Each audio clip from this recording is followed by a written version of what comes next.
l'oggetto della mia conferenza oggi è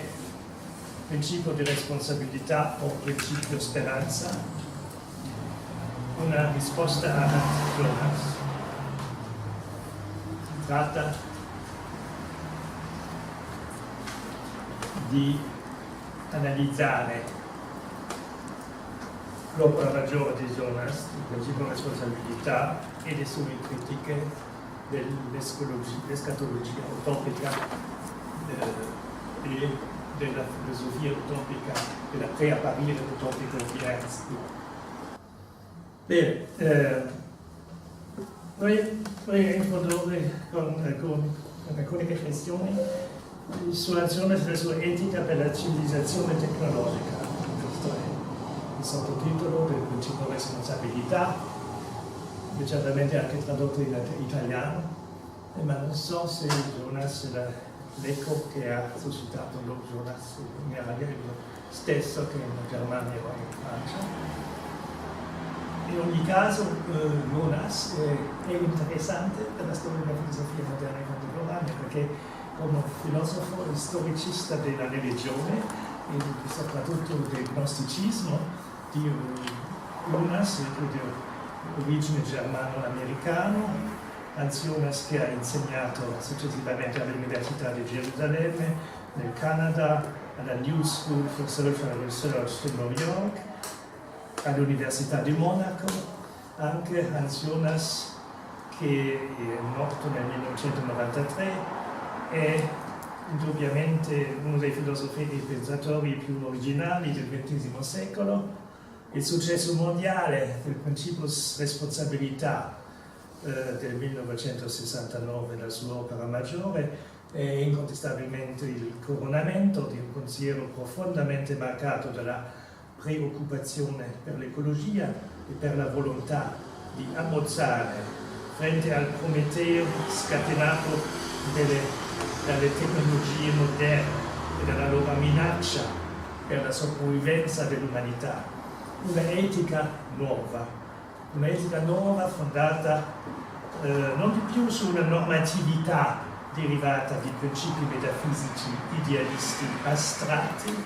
ma su una olistica della paura, prescrivendo un imperativo incondizionato. Preservare la natura e l'esistenza dell'uomo per il futuro. Articolando i concetti maggiori di una etica per la natura con il principio di responsabilità, combinando la responsabilità per l'altro con la responsabilità per le generazioni future, Hans Jonas ha tentato di riformulare l'imperativo categorico kantiano della maniera seguente: agire di maniera affinché gli effetti della tua azione siano sempre compatibili con la permanenza della vita umana sulla terra e il rispetto alla natura, opponendo dunque un pensiero della responsabilità morale al principio della speranza di Ernst Bloch, che è fondato sul postulato della trasformazione dell'immagine del desiderio della coscienza anticipata in una prassi utopica concreta. Jonas sfida così ciò che egli chiama l'errore antropologico dell'utopia, affermando in citazione che la critica dell'utopia è la critica della tecnica spinta alle sue estremi limiti. E prima di continuare questa analisi vorrei dare indicare alcuni elementi della biografia intellettuale di Jonas. Indispensabile di fare questo, perché Hans Jonas, che è nato il 10 maggio 1903 a Mönchengladbach, presso la città di Colonia, Köln, in Germania, dopo aver studiato la filosofia e la teologia successivamente alle università di Marburg, presso il professor Bultmann, e a Friburgo, presso Edmund Husserl e a Heidegger, si dedica prima di studiare il fenomeno religioso della gnosis nel contesto preciso del declino dell'antichità romana e dell'emergenza del cristianesimo. Il suo primo libro, la sua tesi universitaria, è intitolata Il Gnosticismo e lo spirito post-antico, Gnosis und spätantiker Geist. E è pubblicato con una prefazione di Bultmann nell'anno 1934. Per schiappare alle persecuzioni antisemiti dei nazisti,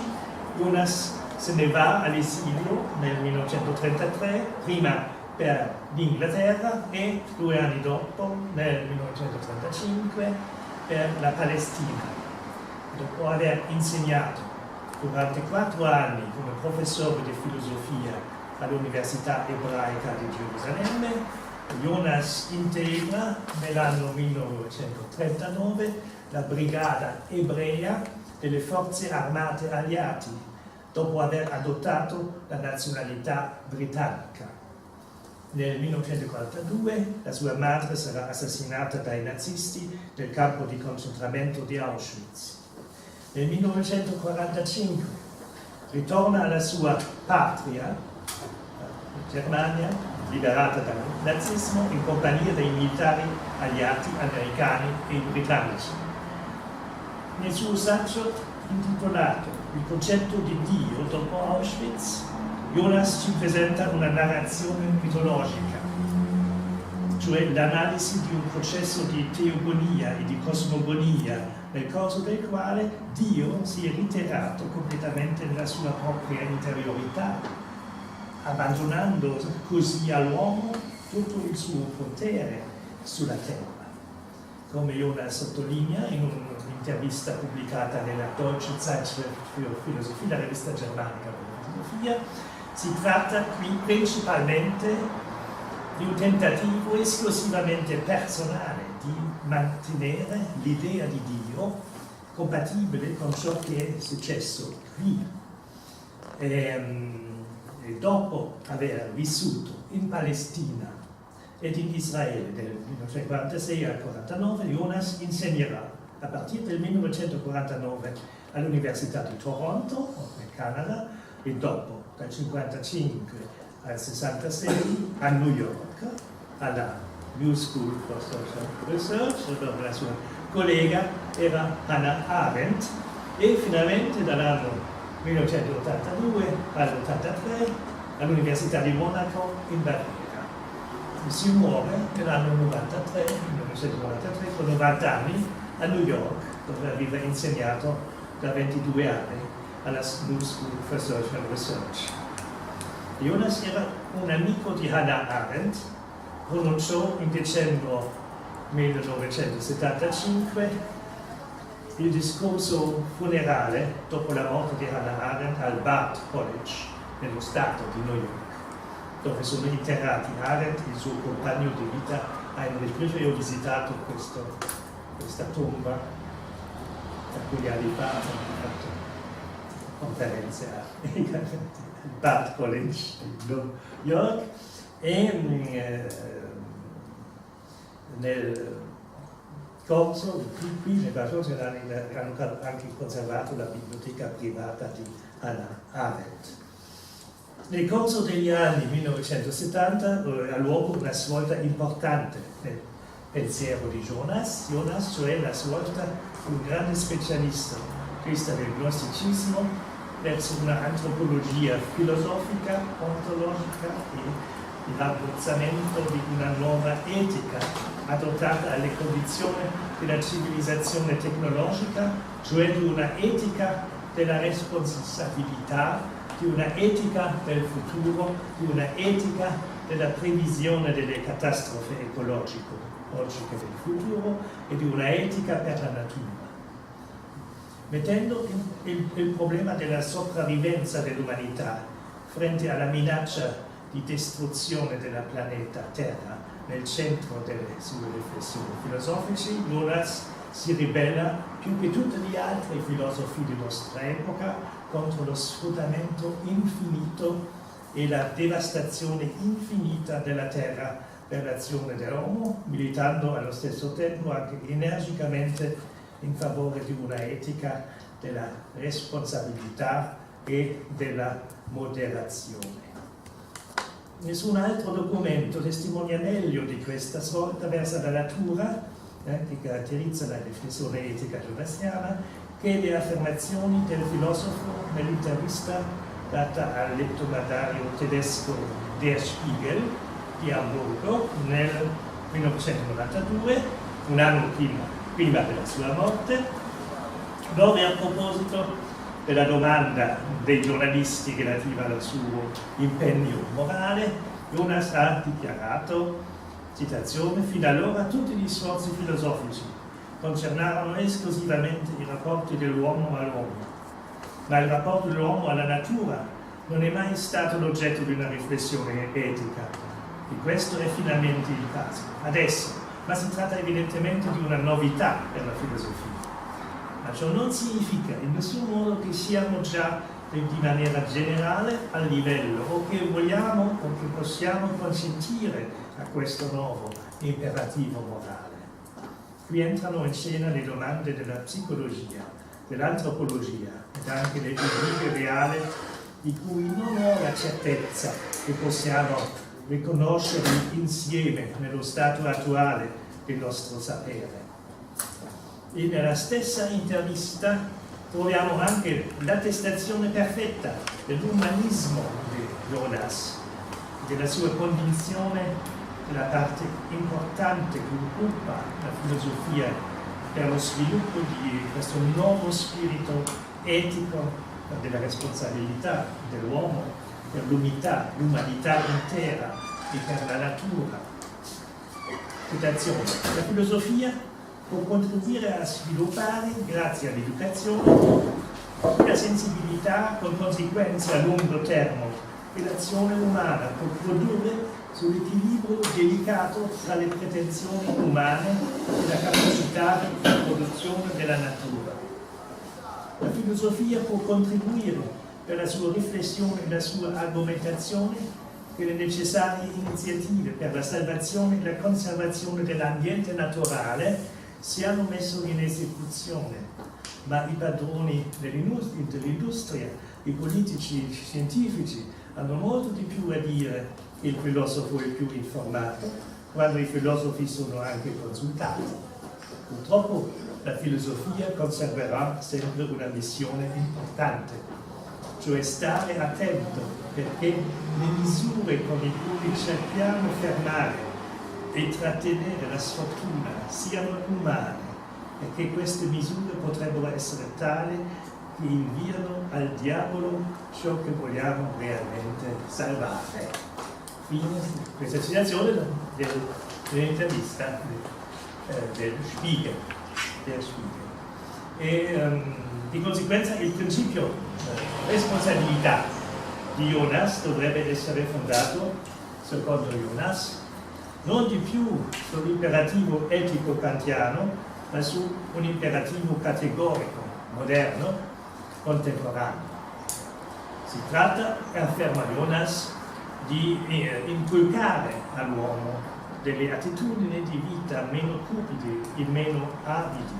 ma forse più promettenti di un altro punto di vista. Ma per concretizzare questa esigenza si dovrebbe veramente preconizzare, come le fa Jonas, una dittatura economica illuminata, nel senso di cui i filosofi sarebbero dei re, altrimenti dovremmo noi realmente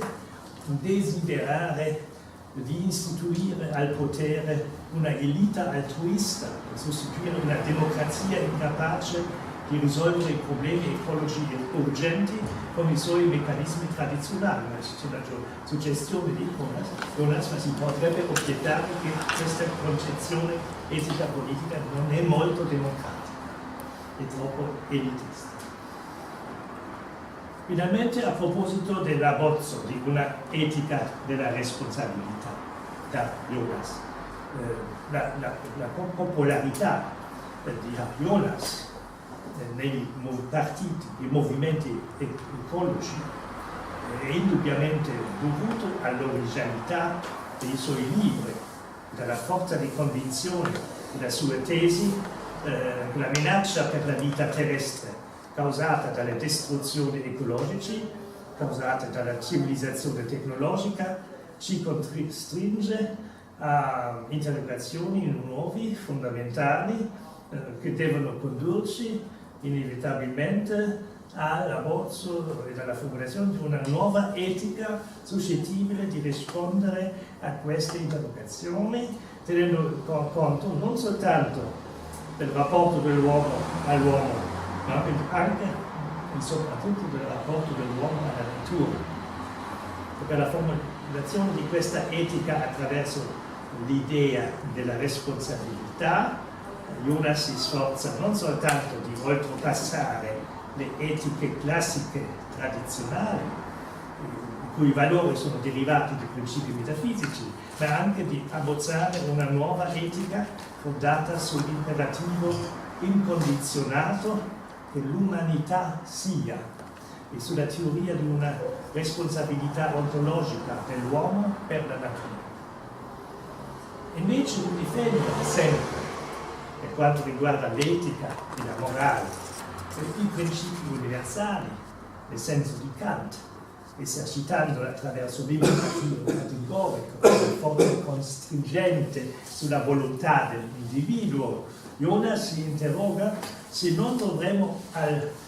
alzarci all'idea di una responsabilità transindividuale e transsociale verso il mondo e la vita in generale, e soprattutto verso la biosfera che è minacciata lei stessa degli eccessi e dell'arditezza della tecnica. In conseguenza non dobbiamo ridefinire le norme etiche dell'agire umano in funzione di questa euristica della paura, cioè di una nuova teoria dei valori, la cui oggettività permetterebbe di definire il dover essere obiettivo e necessariamente un'obbligazione alla conservazione dell'essere, vale a dire una responsabilità relativa all'essere. E questo per una necessariamente come conseguenza l'obbligazione di ridefinire l'imperativo categorico kantiano ecologicamente sotto la formula agire sempre di maniera che i massimi della tua azione siano compatibili con la preservazione dell'ambiente naturale, della ecosfera e della natura. Evidentemente se Jonas occupa una posizione così eminente nel pensiero del XX secolo, perché le sue riflessioni ecologiche ed etici evocano certi problemi particolarmente sensibili dell'evoluzione della nostra civilizzazione, fondato su una euristica della paura, cioè sull'anticipazione della minaccia che comporta lo sviluppo delle tecnologie avanzate per la sopravvivenza dell'umanità e le generazioni future. Questo Tractatus Technologico Ethicus che ci presenta Jonas con il suo libro Il principio responsabilità preconizza non soltanto una tale modificazione della prospettiva generale, mettendo la conservazione dell'essere, il futuro dell'umanità intera e la biosfera nel vero centro delle sue riflessioni morali, ma anche un'etica sfidando volontariamente il fatalismo e la resignazione positivista analitica della filosofia contemporanea. E indubbiamente questa volontà di riempire il vuoto, cioè un vuoto dovuto alla neutralizzazione, all'ignoranza della natura e finalmente anche dell'uomo come essere della natura, da tutta una metafisica ostile al corpo ed alla natura, che ha condotto a Jonas di elaborare, di abbozzare questa etica della responsabilità. Perché, come afferma il filosofo, l'etica deve esistere perché gli uomini agiscono e perché l'etica è lì per ordinare le azioni e per regolare il potere di agire. Ma le facoltà di questo nuovo agire esigono effettivamente nuove regole e norme etiche, forse anche una etica di nuovo tipo. Per quanto riguarda i fondamenti di questa etica di un nuovo agire, Jonas non ha nessun dubbio che questi fondamenti appartengono necessariamente alla dottrina dei principi della morale. Qui il principio dell'obbligazione kantiano, frente al dover essere, dovrebbe essere necessariamente rivisitato e sostituito, secondo Jonas, per la forza di convinzione del nostro sentimento, la verità ottenuta per il sapere. Di conseguenza questa nuova etica dovrebbe essere articolata ad una scienza dei predizioni ipotetici ed a una futurologia comparativa, il cui scopo prioritario dovrebbe essere di consultare i nostri timori prima ai nostri desideri per determinare ciò che ci interessa realmente. A scegliere come guida sul cammino di questa nuova etica, di questa etica del futuro, né la speranza utopica di Ernst Bloch, né i postulati della ragione pratica di Moralica, né la distruzione delle tabule dei valori etici della metafisica classica da Nietzsche. Jonas, con la sua euristica della paura, non vuole realmente riabilitare una paura di tipo patologico, ma piuttosto difendere una paura di tipo spirituale, cioè un'attitudine che esprime la disponibilità di lasciarsi condurre per la salute o per la sfortuna delle generazioni del futuro. Jonas deve certamente ammettere che l'abbozzo di una nuova etica deve ammettere la possibilità di una metafisica razionale, ma questo giudizio è immediatamente relativizzato dalla considerazione che, a proposito dell'etica, è impossibile di adottare il punto di vista di un antropocentrismo radicale che caratterizza l'etica tradizionale e particolarmente l'etica greca, ebrea, cristiana dell'Occidente. Kant ci insegna nella sua metafisica dei costumi il principio tu devi perché puoi, ma invece per Jonas il primo imperativo morale è che sia l'umanità.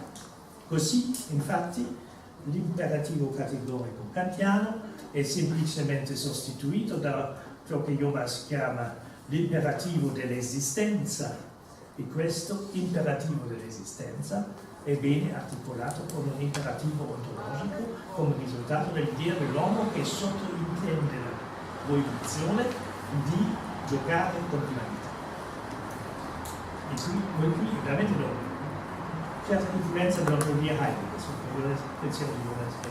è evidente. Ma sembra purtroppo legittimo di interrogarsi anche come il filosofo protestante francese Paul Ricoeur su che principio o che concetto dovrebbe essere fondato questo imperativo che esige che esiste una umanità dopo noi e che chiede che niente nella nostra vita impedisce che la vita continua, vale a dire una vita portando l'umanità stessa digna di essere vissuta. Mi ricordo all'articolo di Paul Ricoeur che è stato pubblicato nella rivista del Messager européen a Parigi nel 1991, che è intitolato La responsabilità e la fragilità dell'uomo. Evidentemente questa fondazione, afferma Ricoeur, non può essere che ontologica in misura che ciò che è giustificato qui è la continuazione dell'esistenza e non la razionalità di un principio di moralità. E se di questo modo la razionalità non cessa di essere subordinata all'ontologia, questa ontologia articolata ad una euristica della paura esprime necessariamente il timore delle pericole minacciando l'umanità al livello della sua vita e della sua sopravvivenza. E in questo senso preciso l'ontologia di Jonas prolunga effettivamente la filosofia biologica che Jonas ebbe già abbozzata nel suo libro Il fenomeno della vita, verso una filosofia biologica del 1966.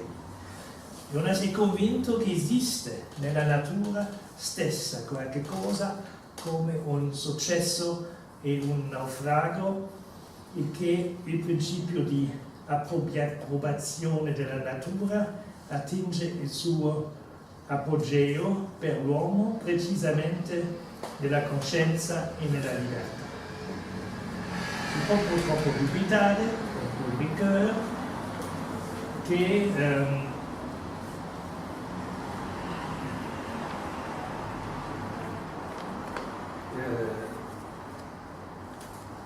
se questa filosofia della biologia sia veramente adattata per dare al principio di responsabilità di Jonas il fondamento ontologico che ha cercato, le misure in che il potere dell'uomo può scampare alle regolazioni naturali ed esige una autodisciplina di un'altra natura. Purtroppo si potrebbe replicare alle critiche di Ricoeur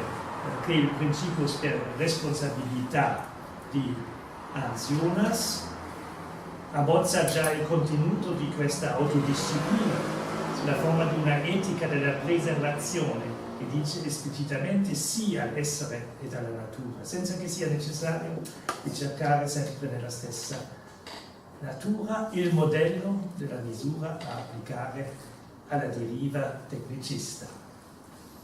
Esplicitamente Jonas afferma a proposito che l'uomo, il distruttore potenziale del lavoro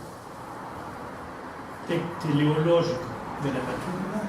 deve assolutamente tenere conto del sì che la natura dice all'essere e del no che oppone al non essere. Nessuno può allora dire che sia l'uomo senza dire che sia la natura sì. E questo è la ragione per questo sì all'essere che la vita produce spontaneamente per Jonas è divenuto a livello umano, dove essere un'obbligazione. E a questo proposito Jonas focalizza sulle due forme maggiori dell'obbligazione. Ci sono due maggiori, no? Nella sua prima parte, il principio responsabilità,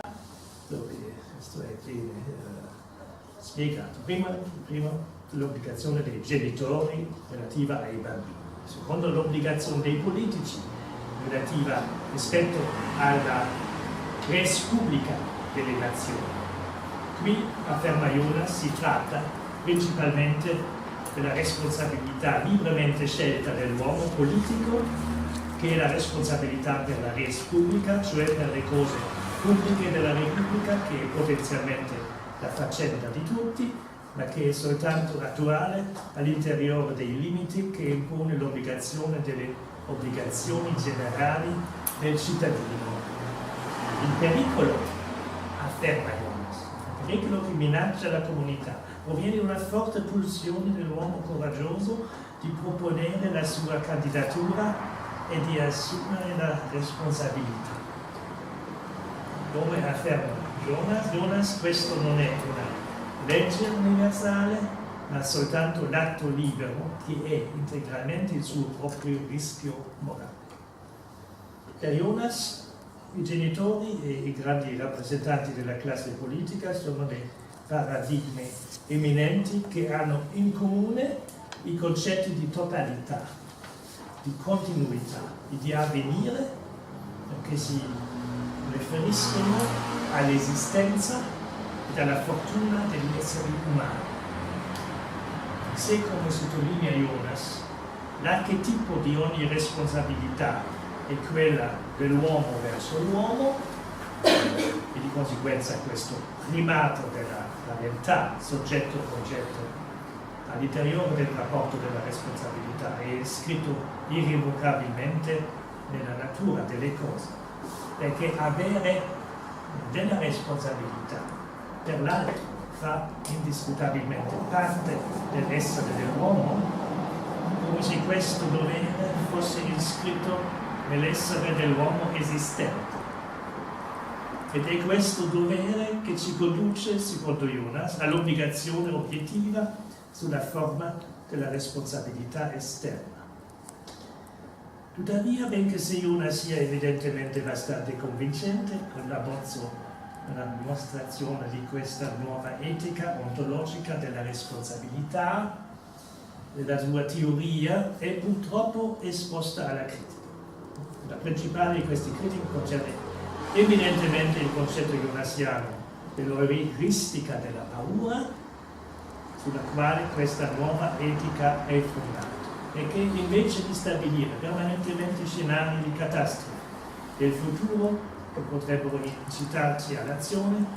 non sarebbe forse più utile, questa è la nostra interrogazione, di aprire gli occhi sulla miseria reale, contemporanea nel mondo, per essere incitato di agire molto di più che lo facciamo attualmente, se la paura e l'emozione sono sempre le forze motrici efficaci. Ma per fare questo, o deve-si replicare, Jonas si è lui stesso bloccato volontariamente il cammino con la sua polemica contro l'utopismo marxista di Ernst Bloch, la cui finalità era di fare la dimostrazione o di mettere in evidenza la cosiddetta assurdità del procedimento blocchiano, che consisterebbe nella sostituzione dell'euristica della paura dal sognare avanti, dall'anticipazione delle immagini del desiderio, della coscienza e della speranza. Con una nota importante, in basso della pagina 422 del principio responsabilità, Jonas prende esplicitamente il partito di Hobbes, che nel Leviathan difende la paura come un primo movens a proposito del bene comune, e contro Ernst Bloch, che è accusato di disqualificare la paura per la ragione che sarebbe la conseguenza dell'incapacità di avere degli sogni diritti verso l'avanti. Allora è esplicitamente contro l'ottimismo militante di Bloch, evocando la speranza utopica, e contro la visione utopica marxista della storia e del regno della libertà, emancipando l'uomo dall'alienazione del lavoro. Anche Jonas si difende fino all'ultimo capitolo del suo libro, dedicato alla critica dell'utopia, la sua euristica della paura, sottolineando che la teoria dell'etica stessa ha bisogno della rappresentazione del male come della rappresentazione del bene, e di più ancora quando il bene è vago e ha evidentemente bisogno di essere precisato, di essere definito prima per la minaccia anticipata del male di un nuovo tipo. Continuando di affermare che la paura stessa diventa così la prima obbligazione preliminaria di una etica della responsabilità storica, Jonas si sforza di precisare che paura fondata non vuole dire necessariamente, non vuole dire né pusillanimità né ansia, ed in nessun modo paura o angoscia per se stesso. Si tratta per Jonas essenzialmente di definire il positivo attraverso la rappresentazione del negativo. Questo è la sua dialettica.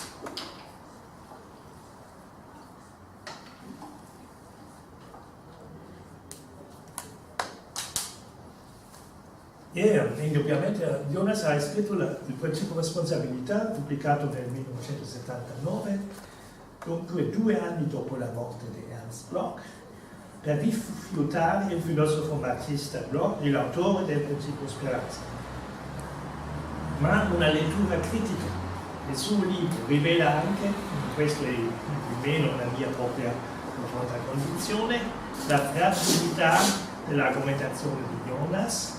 della sua polemica e soprattutto quella della sua attacca generalizzata contro le utopie e contro il marxismo utopico di Bloch.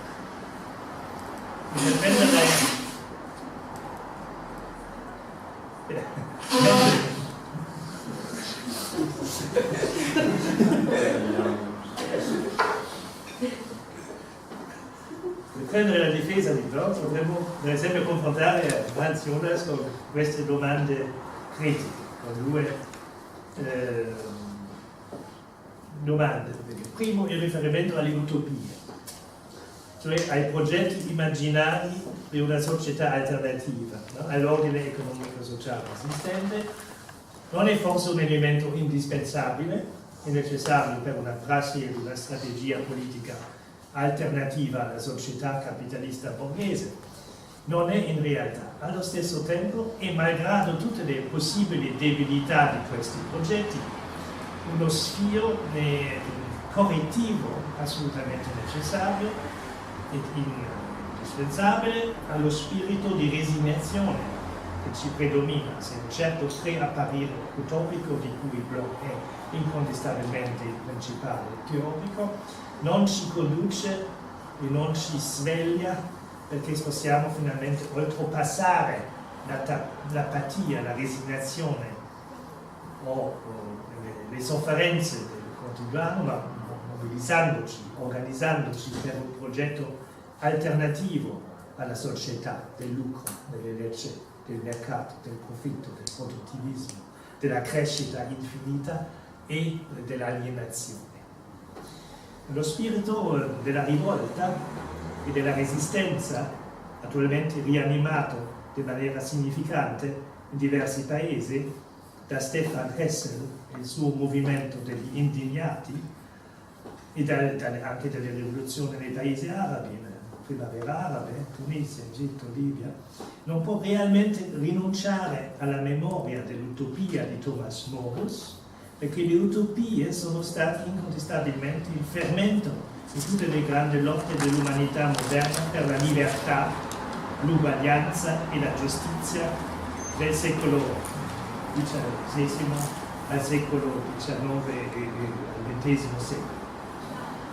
Di conseguenza è troppo facile di condannare ogni prassi ispirata dalle utopie o dallo spirito utopico, rendendola ufficialmente sospetta di scopi totalitari, che è la quintessenza della critica di Jonas, del Arendt, di Ricoeur. Finalmente l'urgenza ecologica che marca la nostra epoca non esige di nuovo la mobilizzazione dello spirito utopico, dell'immaginazione utopica per poter affrontare le grandi sfide del nostro tempo. Se André Gorz ne era convinto di tutto questo, Jonas lo credo non ha bene capito di questo. E ha ragione perché possiamo pretendere che esiste un dubbio contro la sua argomentazione polemica, contro Ernst Bloch nel Principio Speranza.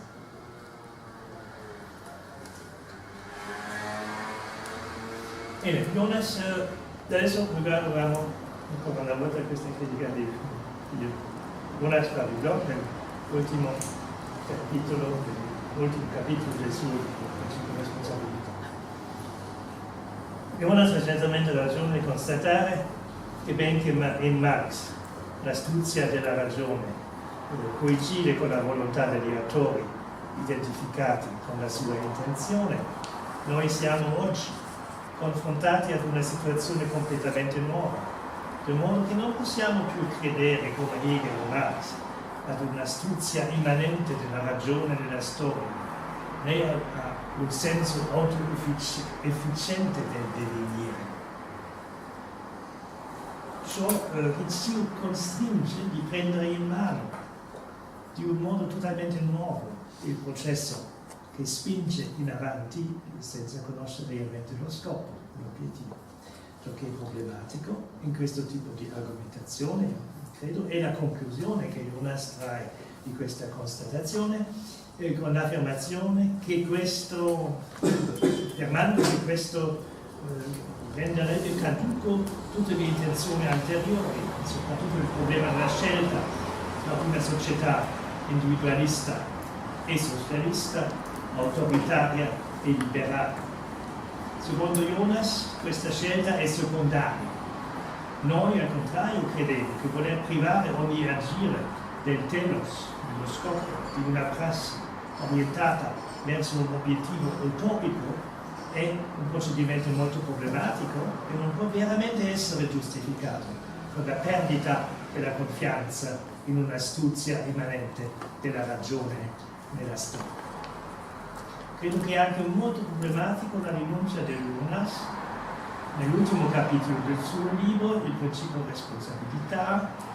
di ciò che chiama l'irrealismo o l'errore delle strategie filosofiche utopiche di Marx fino a Ernst Bloch. È vero che Jonas, che ebbe ricevuto la sua formazione filosofica alla scuola della fenomenologia husserliana, il marxismo è essenzialmente interpretato come un prodotto teorico del baconismo. Secondo Jonas, il marxismo ha sempre una funzione filosofica ideologica che, con la sua metodologia dialettica materialista, ha celebrato dall'inizio la potenza della tecnica da cui spera il salute in unione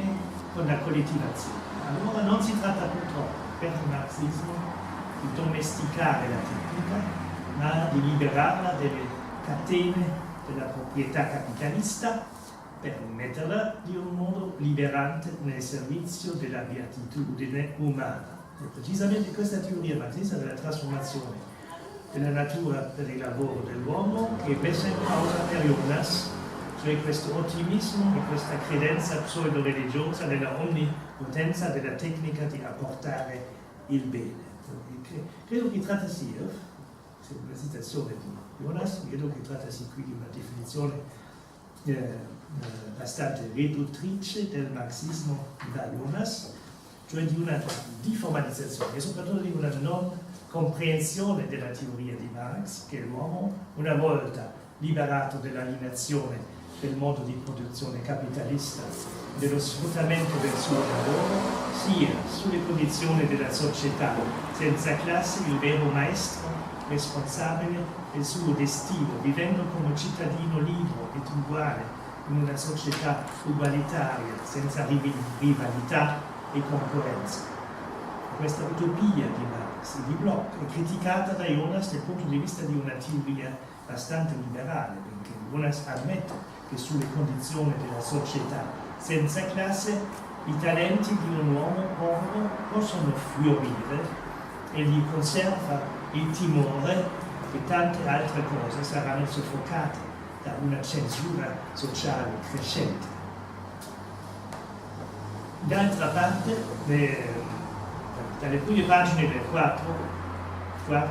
ed ultimo grande capitolo del principio di responsabilità, Jonas critica abbastanza violentemente ciò che chiama il pensiero audace di Ernst Bloch, cioè il suo utopismo marxista, la sua filosofia dell'utopia concreta, che considera essere nient'altro che una escatologia secolarizzata e ridita della religione. E anche i concetti blocchiani di risurrezione della natura e di trasformazione della terra in un globo divenuto un luogo più abitabile sono rifiutati da Jonas. Egli contesta tutti questi concetti precisamente nel nome di un'altra filosofia della natura che esclude apparentemente completamente l'idea blocchiana di una possibile e salutaria alleanza dell'uomo con la natura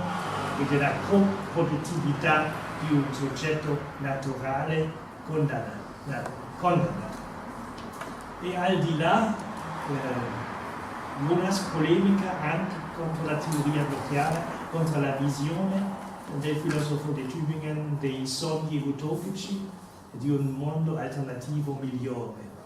sottomettendo tutti questi concetti centrali blocchiani ad una verificazione terrestre. Jonas pronuncia rapidamente il verdetto che si tratta qui di un utopismo irrealista, di un pensiero abbastanza sovversivo. Ma in realtà per Jonas il problema cruciale, il blocco non è la critica materialista, dialettica e morale delle condizioni di ingiustizia, di miseria create dal capitalismo, ma la promessa utopica blocchiana di una trasformazione esaltante dell'uomo grazie a circostanze mai conosciute. Perché secondo Jonas i dannati della terra, che non hanno niente da perdere che le loro catene, non hanno bisogno del sogno di un uomo nuovo o di qualcuno regno del cielo sulla terra per ottenere la ridenzione della loro situazione intollerabile grazie alla nuova distribuzione delle ricchezze prodotte e dalla socializzazione dei grandi mezzi di produzione,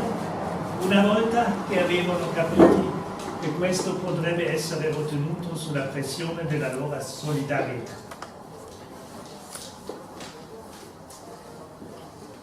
Alla pagina 344 del principio responsabilità,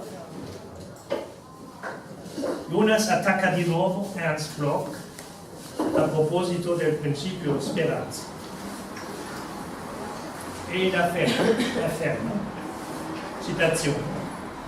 il sogno utopico implica che i pericoli e i limiti della tecnica non esisteranno di più, non soltanto perché la tecnica, una volta liberata dall'economia del profitto, sarà applicata più giudiziosamente, ma anche perché liberate dalle catene sociali che impediscono il suo potenziale del progresso ancora totalmente esaurito, attinge allora soltanto le sue possibilità supreme come Prometeo realmente discatenato. Fine della citazione. Con queste critiche Jonas visa evidentemente la visione blocchiana di una possibile tecnica veramente umana, essendo realmente nel servizio dell'uomo, sulle condizioni di una società liberata dai leggi del profitto, della concorrenza, dell'accumulazione di tutte le ricchezze naturali per una classe di privilegiati. L'obiettivo di Jonas è chiaramente di discreditare questa immagine di questa teoria, di una tecnica liberata dai suoi vincoli, alla quale Bloch attribuisce effettivamente un potere prometeo e di denunciare il cosiddetto irrealismo utopico di questa visione che secondo lui è fondata sull'incoscienza blocchiana relativa alle leggi causali della natura. Di una grande accusazione. No? A questo proposito Jonas ci sembra attestare una non comprensione, una intransigenza strana. Diciamo che è ispirato per una parte ovviamente di un risentimento antimarxista, anticomunista evidentemente. Questo argomento conduce evidentemente Jonas verso la tesi contestabile per inteso di un veto della natura contro l'utopia. Si esisterebbe un veto della natura contro l'utopia, un veto giustificato dai limiti che pone la natura a tutti i progetti di sogni utopici, e giustificato anche dall'argomento perché nessuna trasformazione economica, politica e sociale rivoluzionaria non possa modificare la causalità della natura. È vero che Jonas, per consolidare questa argomentazione, utilizza le tesi di previsione ecologici relativi all'esaurimento dei combustibili fossili, eccetera, eccetera. la sua reputazione, movimenti ecologici, non necessariamente nei movimenti ecologici radicali, nei movimenti ecologici riformisti, ma è anche con una certa costernazione che ho letto le affermazioni di Jonas sulle ultime pagine del suo libro Principio Responsabilità, citazione, che l'uomo utopico blocchiano non può essere che l'omuncolo lamentabilmente condizionato e comportarsi di un modo conveniente per sentirsi bene educato fino al suo foro interiore e conformarsi alle regole. E queste affermazioni si può purtroppo opponere tanti altri passaggi di affermazioni di Bloch, fatte nelle sue interviste, dove sottolinea che la sua ontologia del non essere ancora, vale a dire la sua ontologia futura, non ha realmente niente da fare con una futurologia, perché è piuttosto fondata sulla concezione di un essere processuale, in divenire, in gestazione permanente e dialetticamente implicata nella natura, nelle trasformazioni sociali, e ugualmente in stato di gestazione, di fermentazione permanente. Qui veramente si trova l'influenza esercitata dalla filosofia di giovane Shelley. Evidentemente Jonas si confronta molto a questa escatologia blocchiana del non ancora essere. Simultaneamente non può abituarsi alla visione blocchiana di una possibile identità nell'avvenire dell'uomo disalienato con una natura umanizzata e con se stesso in una terra liberata divenuta finalmente patria, Heimat in tedesco, perché è più che mai convinto che non possiamo più confiarci all'astuzia immanente della ragione nella storia hegeliana e che parlare di uno senso autoefficiente dell'avvenire sarebbe una semplice frivolità, pensa Jonas. Di là,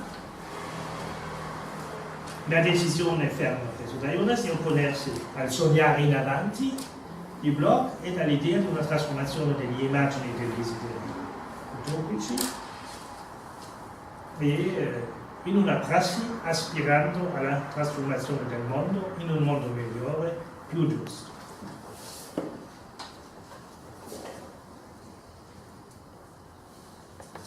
È vero che queste tesi di Jonas hanno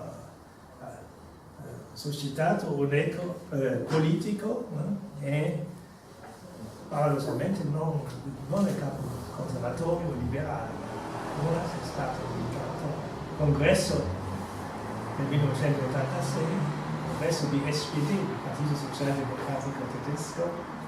e è stato ovazionato durante lunghi minuti per la conferenza pubblica che è pronunciata qui sul principio di responsabilità. Da questo si spiega il fatto che l'SPD, i socialisti democratici tedeschi, già al loro congresso, già nel 1900, al congresso di Bad Godesberg, avevano quasi rotto con il marxismo, sacrificato gli ultimi elementi marxisti nella sua programmazione, nel suo programma.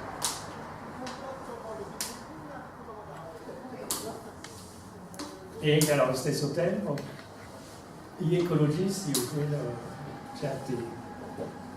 una parte dei socialisti democratici sensibilizzati per le teme ecologiche, hanno quasi potuto utilizzare le tesi di Jonas per introdurre una dimensione ecologica anche in un programma di riforme modeste che comportano anche certe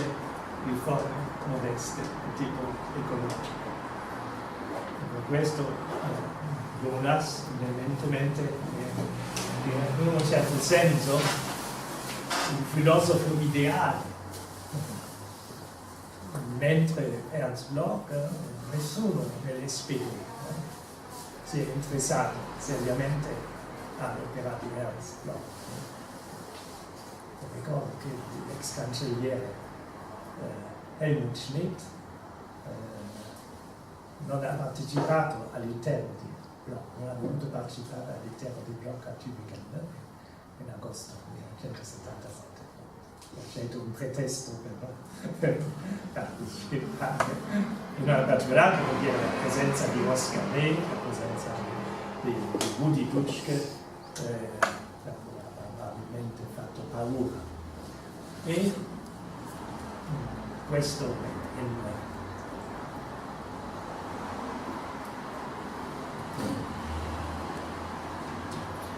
nel requisitorio di Jonas contro Bloch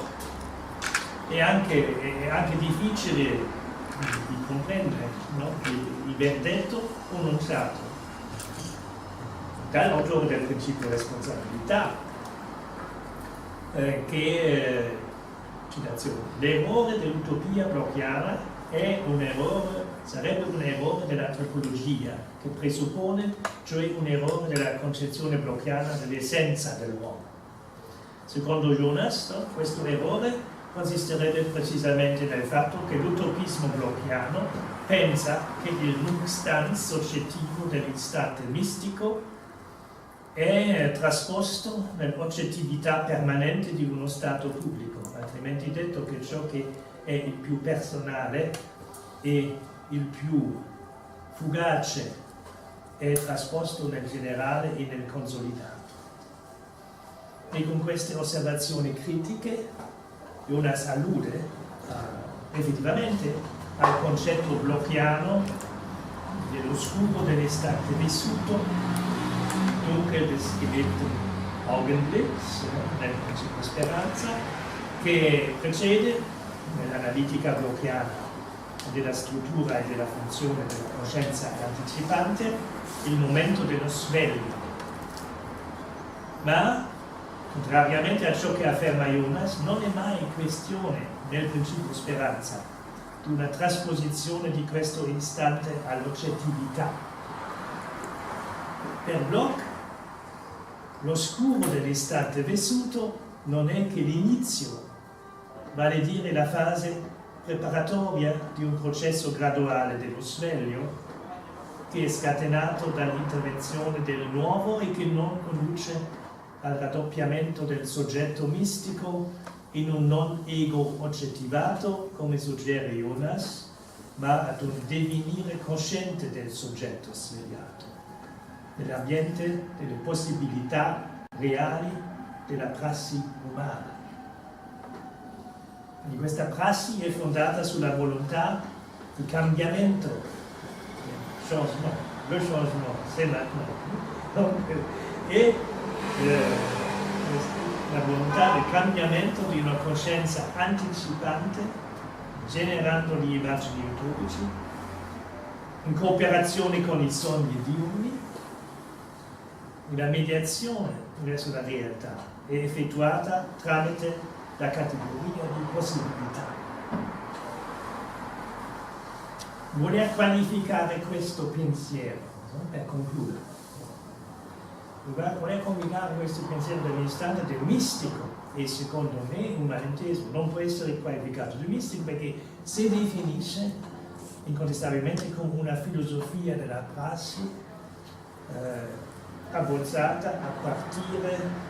di una razionalità utopica il cui obiettivo è sempre la concretizzazione per la prassi reale dei desideri e immagini utopici per la costruzione di un mondo e di una società migliore. E con questa constatazione vorrei terminare questa conferenza di oggi e grazie per la sua pazienza, grazie per la sensibilità.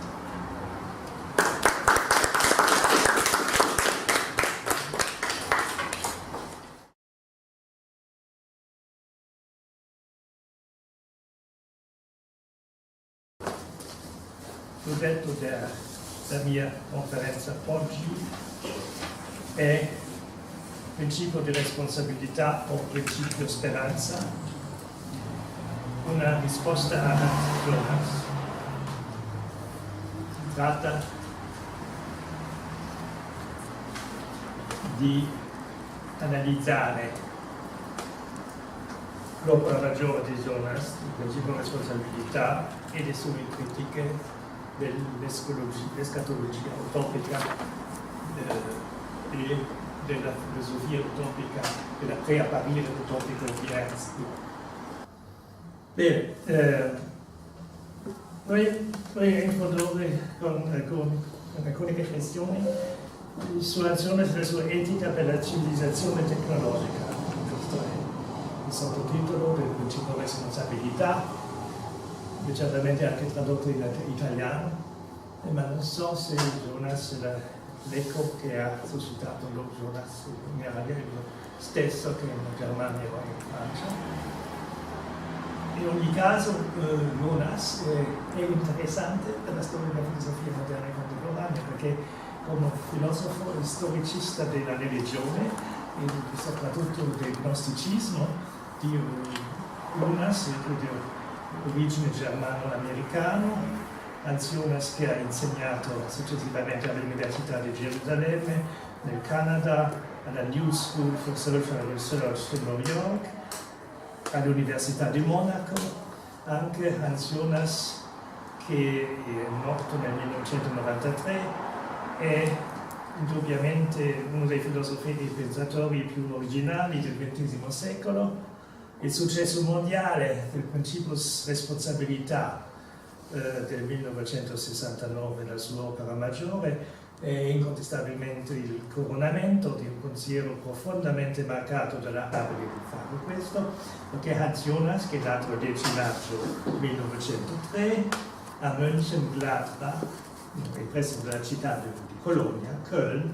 in Germania, dopo aver studiato la filosofia e la teologia successivamente alle università di Marburg, presso il professor Bultmann, e a Friburgo, presso Edmund Husserl e a Heidegger, si dedica prima di studiare il fenomeno religioso della gnosis nel contesto preciso del declino dell'antichità romana e dell'emergenza del cristianesimo. Il suo primo libro, la sua tesi universitaria, è intitolata Il Gnosticismo e lo spirito post-antico, Gnosis und spätantiker Geist. E è pubblicato con una prefazione di Bultmann nell'anno 1934. Per schiappare alle persecuzioni antisemiti dei nazisti, Jonas se ne va all'esilio nel 1933, prima per l'Inghilterra e 2 anni dopo, nel 1935, per la Palestina. Dopo aver insegnato durante 4 anni come professore di filosofia all'Università ebraica di Gerusalemme,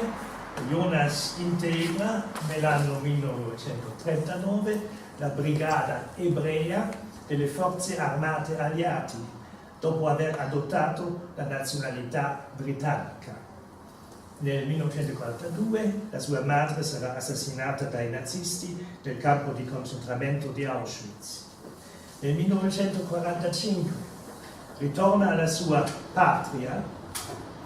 Germania, liberata dal nazismo, in compagnia dei militari alleati americani e britannici. Nel suo saggio intitolato Il concetto di Dio dopo Auschwitz, Jonas ci presenta una narrazione, preoccupazione per l'ecologia e per la volontà di abbozzare frente al Prometeo scatenato dalle tecnologie moderne e dalla loro minaccia per la sopravvivenza dell'umanità. Una etica nuova fondata non di più su una normatività derivata di principi metafisici idealisti astratti, ma su una olistica della paura, prescrivendo un imperativo incondizionato. Preservare la natura e l'esistenza dell'uomo per il futuro. articolando i concetti maggiori di una etica per la natura con il principio di responsabilità,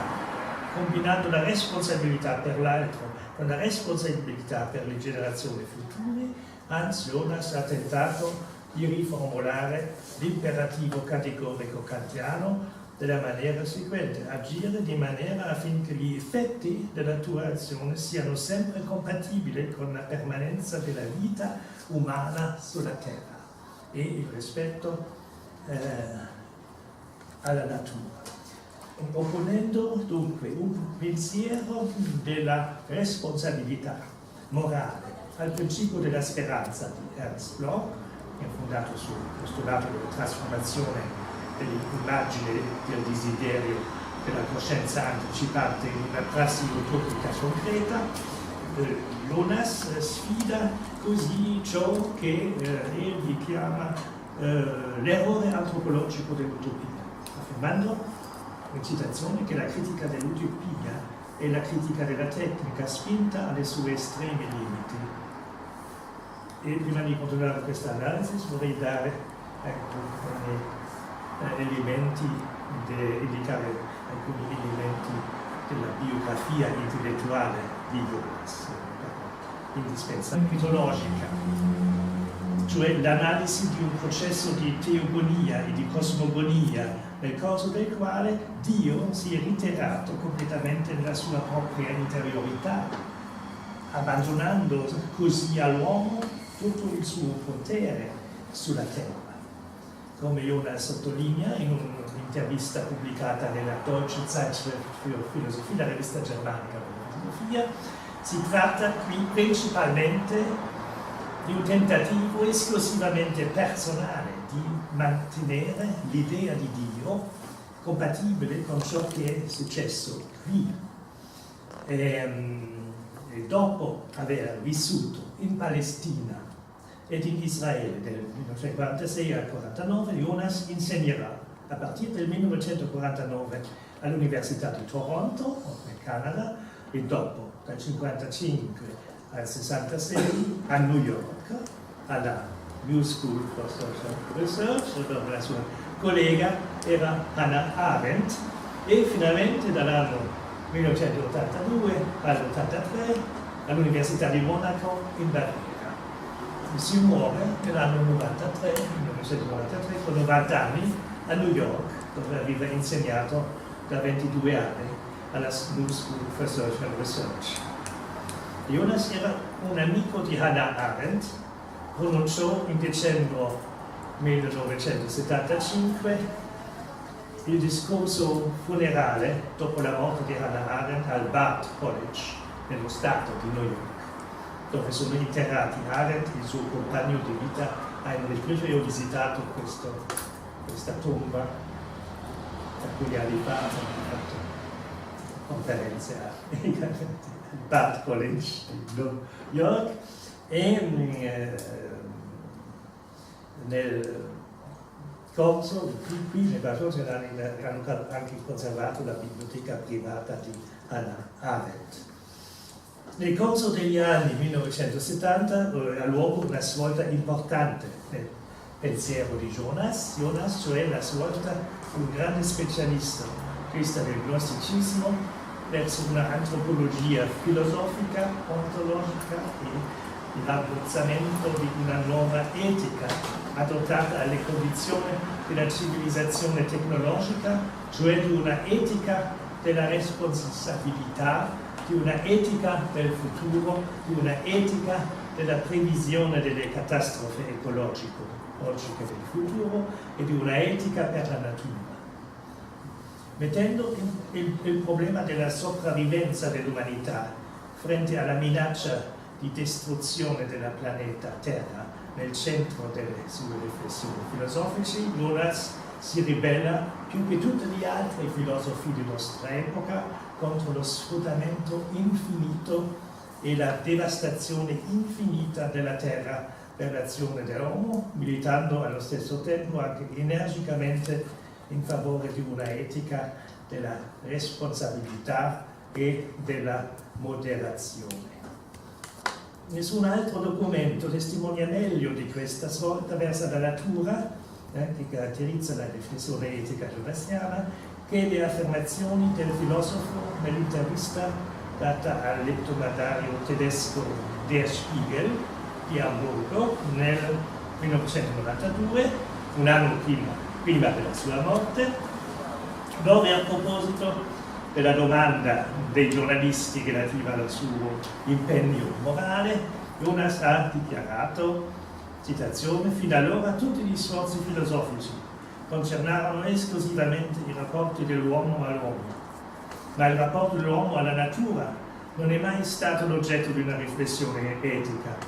e questo è finalmente il caso. Adesso